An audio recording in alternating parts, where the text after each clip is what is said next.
Welcome back to Fashion here. So today I'm going to be doing my preview for the 2024 Belgian Grand Prix. So first taking a look at last year's race, won of course by Max Verstappen with Sergio Perez second, so Red Bull 1-2, and Charles Leclerc of Ferrari rounding out the podium. Some notable moments from that race, contact between Sainz and Piastri on the opening lap led to DNFs for both drivers. Definitely a downer for Piastri after he got his first sprint podium in the sprint race just before that, the day prior. Verstappen also had a 5-place grid penalty that race, starting 6th on the grid, still managed to make his way through the field quite easily in that very strong Red Bull from last year. There was also a brief rain shower mid-race, but not enough to to force drivers to pit for intermediate tires. So basically just a minor hindrance. So the track will be racing on the Spa-Francorchamps circuit, Spa-Francorchamps. Same track we've been racing at for every Belgian Grand Prix for the last, I believe, 30-40 years, although I do believe there have been other circuits.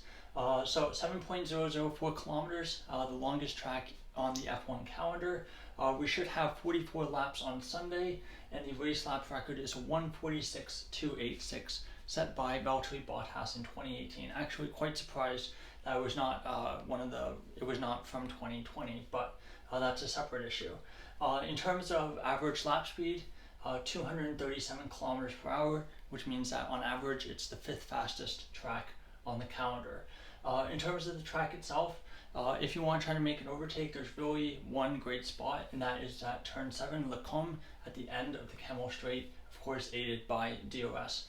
You also have DRS going into La Source turn 1, but realistically that straight is way too short to make an overtake. I guess you can also make overtakes into the bus stop chicane turn 19, getting run down from Stavelot and then through Blanchemont. If you can get that run and follow closely the car behind, you can also make an overtake down there. It's a real old school track, one of the oldest on the calendar, and it's also a track where aero efficiency is going to be very important, because the teams will constantly have to make compromises between doing what's best for Sector 1 and Sector 3 and doing what's best in Sector 2. Sector 1 and 3, a lot of long straights. You do have some hard braking zones, turn 19, turn 1, turn 7, and of course you would want to have as little drag as possible, but you have a lot of medium high-speed corners in Sector 2 where downforce is going to be really important. So in theory it should be a track that suits Red Bull, as one of the few things that they still have going for them really at this point in the season. It has been aero efficiency, and we definitely saw that towards the end of the British Grand Prix, where Verstappen was the fastest driver on track. It looks like we may have some wet weather this weekend. We'll get to the weather section a bit later, but that can definitely throw a spanner into the works as well. Tires for this weekend, soft C4, medium C3, and hard C2. The middle 3 tires in the Ferrari, or not in the Ferrari, in the Pirelli range. Yes, Ferrari's going to be supplying the tires from now on. No, that would go terribly. Ferrari would just make tires for themselves, and everyone else would get a bunch of brakes. Now, for Friday, 19 degrees and rainy is the expected weather forecast for FP2. Free practice for Formula 2, 11:05 in the morning. FP1, 1:30 in the afternoon. F2 qualifying, 4 in the afternoon, and then FP2, 5 in the evening. Saturday, temperature 17 degrees and rainy for qualifying, so it looks like we're probably going to have a wet qualifying session. It looks like it's going to be very wet all Friday, all Saturday, so it means that the teams may have very little data, very little dry running as well, so that can definitely mix things up for Sunday as well. For Sunday, as of the time of recording of this video, expected to be 21 degrees and partially cloudy with maybe some sun for the Grand Prix. So very different conditions to Saturday, very different to Friday. That will definitely be interesting to see how that plays out, especially something to watch for is how that affects tire wear. But on Sunday we have F2 feature race, 10 a.m. and then the Grand Prix at 3 p.m. local time. Now, best drivers and worst drivers at this track in qualifying.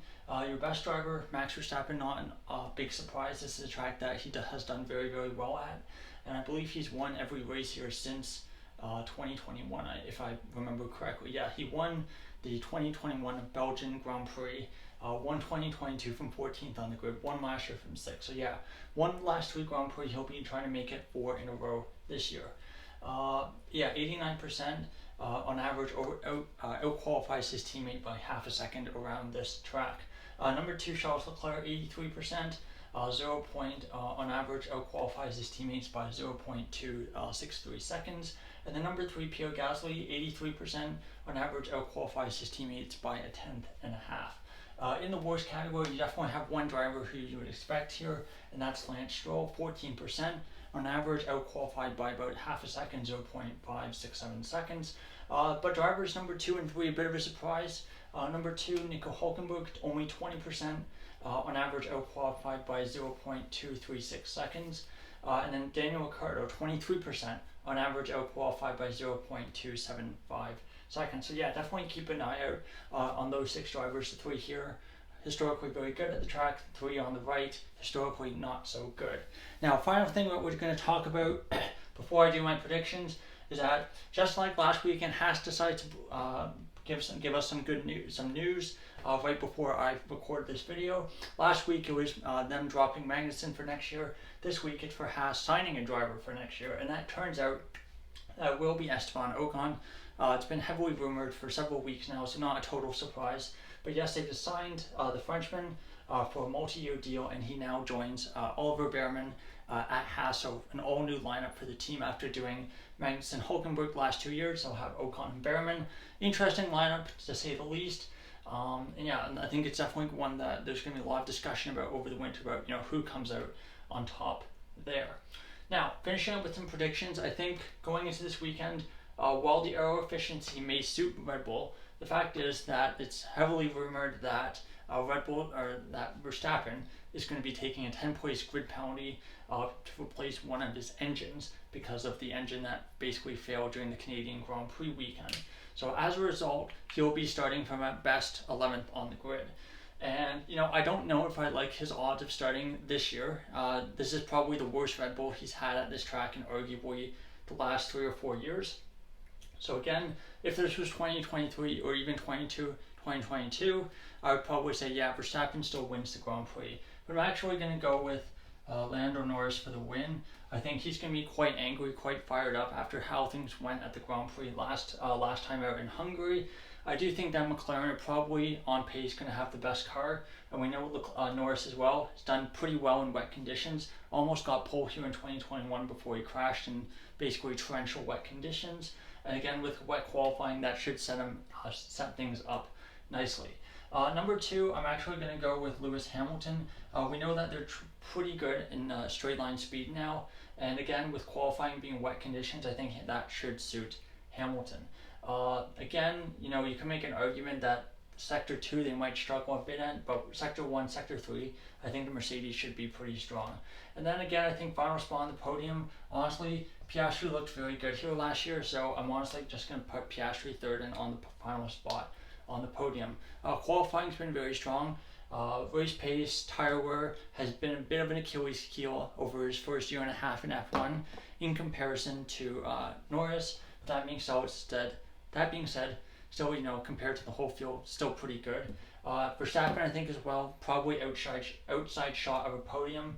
Don't think he's going to compete for the win this year, and I think this is probably the first time ever in my preview, in my predictions, I'm not predicting a Verstappen podium, but we'll see how it goes. Anyway, thank you so much for watching. If you enjoyed the video, please like and subscribe.